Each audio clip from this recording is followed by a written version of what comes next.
What is Bakhoor? Bakhoor is the leftover biomass from any distillation of alga wood. So what I mean by that is all the dust and all the oud chips that's been used to make denong oud, oud oils, that gets reused. And what they do with that is basically they will submerge it in fragrance oils, predominantly synthetic fragrance oils, and various other ingredients to give it the strength and longevity that everyone's looking for, that you find in most Bakhoors. The problem we have today is that most people get confused by Bakhoors and by what real oud is. And again, I've done a video about what oud is, where the confusion lies, because a lot of people attribute the word oud to Bakhoor and to denong oud, the oil of the wood. All these words can be very confusing if you don't know the real true definition of them. So let's talk about what real Bakhoor is.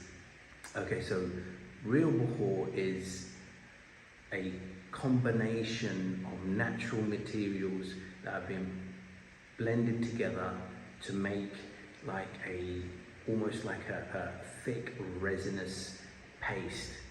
And obviously nowadays it comes in slightly different forms. Sometimes it's round, sometimes it's hard, really hard, sometimes it's soft, sometimes it's in wood chips, sometimes it's grounded into dust.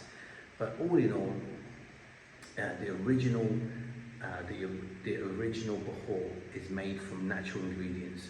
So frankincense, alga wood, ambergris, amber and rose, various other ingredients like this is used to make the original Bakhoors. Of course, the original Bakhoors to make this today would be extremely expensive, and this is why a lot of shopkeepers will make their own Bakhoors and sell it at like $5 for a jar. Of course, the real stuff is way too expensive, and there's a massive difference between the real stuff and all the synthetic blends that we have nowadays. So where the confusion lies is that most people assume oud is Bakhoor, right? Even in the Arab countries, there are people who don't know the differences. You know, there's lots of people out there. So in my comment sections, I get people saying, oh no, I don't like this oud because it gives me headache. And real oud, when you're burning the oud chip, I've never heard of anyone saying that it gives them headache or it's too strong. Okay, with the oil, yes, that's slightly different, but even with the oil, it won't give you a headache like synthetic products can. Okay, the oil, yes, it'll be strong. The natural ingredients, in my opinion, rarely ever give you any form of migraines or headaches. Now, on the other hand, the synthetic stuff, which you find in most of these, which you find in almost all perfume shops in the Middle East and in the West, Arabian perfume shops, you'll find these jars, like literally £5, $5, really cheap. And this is not Bakhoor. And when you're burning this, when you're opening the jar, I've got a clip here, you can see it. When you open the jar, the smell is so strong, and natural stuff, natural ingredients will never smell that strong. And in reality, natural ingredients will never last for like 2 days, something ridiculous like that. It will never last like that, because then that's when you're moving on to synthetic materials. Synthetic materials can last for way longer than natural materials. That's my experience. But anyway, going back to Bakhoor, almost 98, I would say 99% of all Bakhoors out there are made from synthetic ingredients. And like I've said in the past, almost everything in the oud trade gets used, and that includes the biomass. So the leftover dust and wood chips, and even the white wood, you know, after they've made boya from it, they would use that. And if you're lucky, they will use the higher grade stuff, but then by then most of the oils and the fragrance has been taken out, and then they will soak it in synthetic oils. And this is the mass-produced stuff that you see in all these shops, and this is the stuff that, in my opinion, will give you the headache.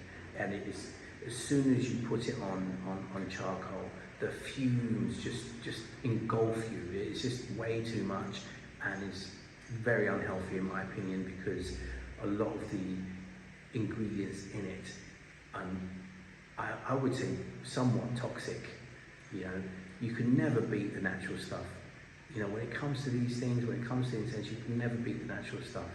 This is just my experience, this is my opinion as well, and I believe it's true, because the natural stuff has been used for thousands of years, whether it's frankincense, whether it's oud, whether it's amber, you know, whether it's ambergris. All these ingredients have been used for thousands of years and never really affected anyone, you know.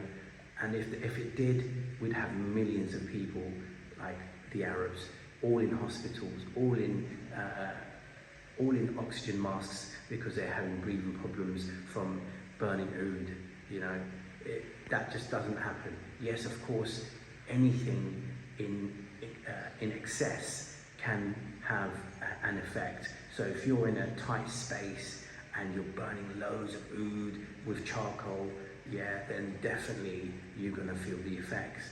Whereas if you was to heat up your oud in a transcendent heater, you know, the chances of you having smoke inhalation with a transcendent heater is far less compared to, say, when you're using a charcoal. But if you use a charcoal properly and you use the right kind of charcoal that doesn't have all the toxic elements to it, and if you ignite it properly, the chances of that happening are even less. So I don't buy the idea that oud is bad for you. And like I say, people get confused that with Bakhoors. And like most Bakhoors nowadays, it's all synthetic. Whereas oud, on the other hand, in my opinion, has had nothing but positive effect on me and in my life and all the people around me.